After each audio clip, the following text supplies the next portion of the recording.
दंडवत हो. श्री परेशाय नमः. श्री गुरुवे नमः. लीळा चरित्र पूर्वार्ध. लीळा क्रमांक 99. धाना ईसाला पेटीत लपविणे. उमा ईसा ही पैठणकर सारंग पंडितांची दुसरी पत्नी. तिला अल्पवयातच धाना ईसा नावाची मुलगी झाली. सारंग पंडितांनी सर्वज्ञांना जेवणासाठी आमंत्रण दिले.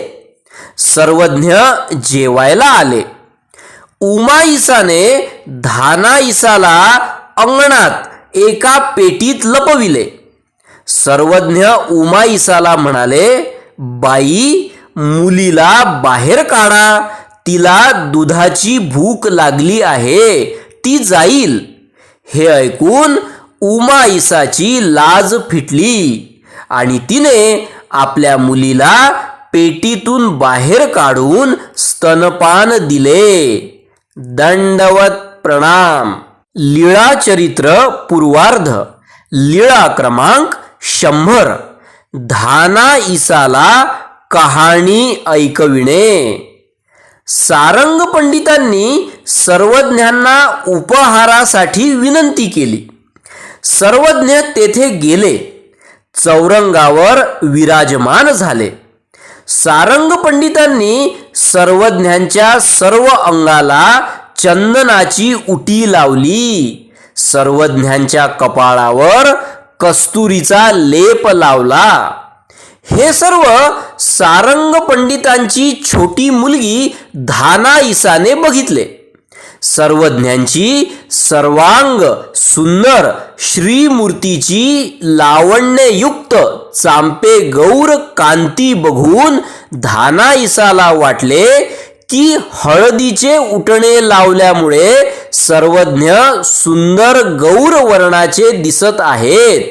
म्हणून ती बाल सुलभ हट्ट धरून म्हणाली, श्री चांगदेव राऊळांना ज्या हळदीचे उटणे लावले त्याच हळदीचे उटणे माझ्या अंगालाही लावा, मीही तशीच सुंदर होईल, असा तिने आग्रह धरला व ती रडू लागली.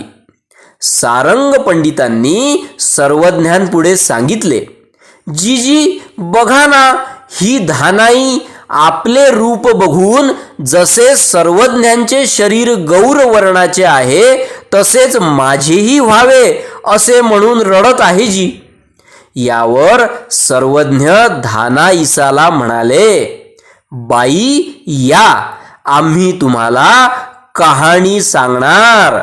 म्हणून सर्वज्ञांनी तिला आपल्या मांडीवर बसविले व तिला काऊ चिऊची गोष्ट सांगू लागले.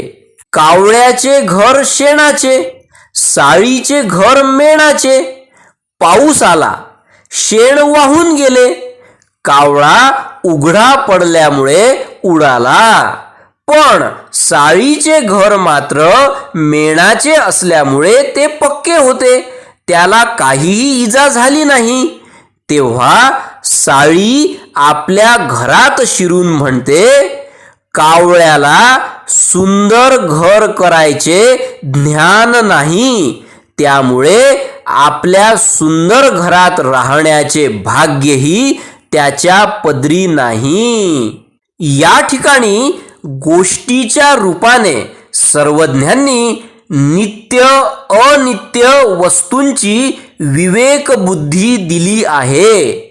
म्हणूनच धाना ईसाला तिच्या वयाच्या 12व्या वर्षीच भटोबासांच्या मुखी बोध होताच ती अनुसरली. या काऊचिऊच्या गोष्टीच्या मर्मावर आपण एक वेगळे स्वतंत्र तत्वार्थ चिंतन पुढे घेऊया. दंडवत प्रणाम. लीळा चरित्र पूर्वार्ध. लीळा क्रमांक 101. धाना ईसा बरोबर कवड्यांचा खेळ. सर्वज्ञ सारंग पंडितांच्या आवारात गेले. तेथे सारंग पंडितांची छोटी मुलगी धानाईसा कवड्या खेळत होती. सर्वज्ञ तिला म्हणाले, धाई, आम्ही तुमच्याबरोबर कवड्या खेळू. तिने होजी असं म्हटलं. मग सर्वज्ञ कवड्यावर कवड्या मांडायचे. ती पण कवड्यावर कवड्या मांडायची. नंतर सर्वज्ञ म्हणत, या, आणि सर्वज्ञांच्या कवड्या चालू लागत. ती सुद्धा आपल्या कवड्यांना म्हणायची, या, पण धानाईच्या कवड्या मात्र चालत नसत. मग ती म्हणायची, सर्वज्ञांनी चालते कवडे आपण घेतले व बसते कवडे मला दिले. असं म्हणून तिने सर्वज्ञांचे कवडे आपण घेतले व आपले कवडे सर्वज्ञांना दिले, पण तेही चालेनात. अशी 3 वेळा कवड्यांची अदलाबदल तिने केली. दंडवत प्रणाम. लीळा चरित्र पूर्वार्ध. लीळा क्रमांक 102. धानाईसाचा शृंगार.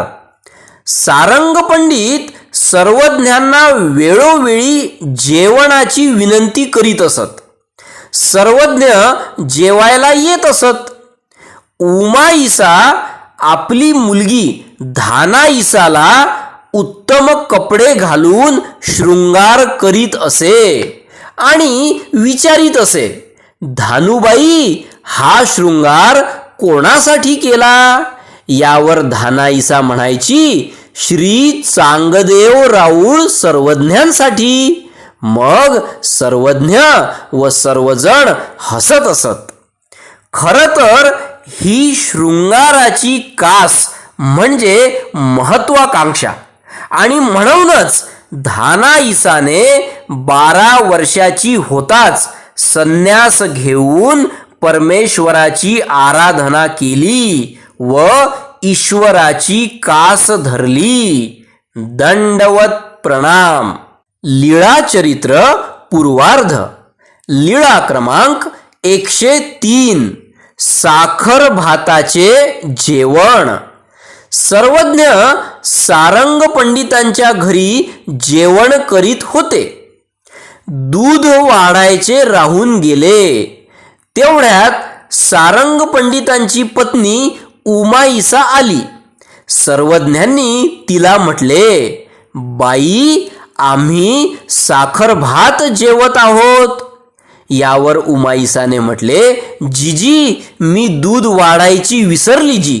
व तिने लगेच सर्वज्ञांना दूध वाढले. सर्वज्ञांचे जेवण झाले. सर्वज्ञांनी गुळणा केला, पानाचा विडा घेतला व तदनंतर सर्वज्ञ तेथून निघाले. दंडवत प्रणाम. सर्वज्ञ श्री चक्रधर स्वामी की जय.